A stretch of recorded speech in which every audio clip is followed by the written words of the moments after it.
رحمت الله نبیل وایي د مخدره موادو د کښت او قاچاق ډیری عاملین د طالبانو مشران ګڼلي. سلام، ستړي مه شئ، وخت مو پخیر. په AFG پلس چینل کې درته ښه راغلاست وایم. د تازه خبرونو دپاره درسره AFG پلس چینل سبسکرایب کړئ. د افغانستان د ملي امنیت پخوانی رئیس وایي چې د مخدره موادو پر کښت او قاچاق بندیز د طالبانو لخوا زیرمه شویو مخدره موادو بیې دوچنده کوي.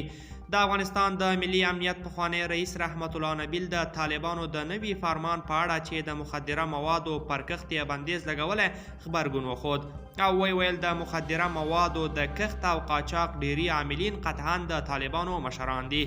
نبیل وویل د مخدره موادو د کښت او قاچاق مخه نیول د طالبانو د مخدره موادو د زیرمو ارزښت دوچنده کوي.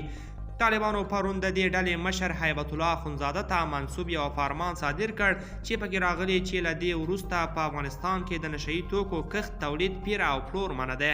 فرمان خبرداری ورکوي چې له سرغړونکو سره به د اسلامي شریعت له مخې چلند وشي. دا حکم په داسې حال کې صادر شوی چې نشهیي توکي د طالبانو د تمویل سرچینه وه. دوستانو، دا و زموږ د نن ورځې چمتو کلی خبر. تر بیا ښه وخت.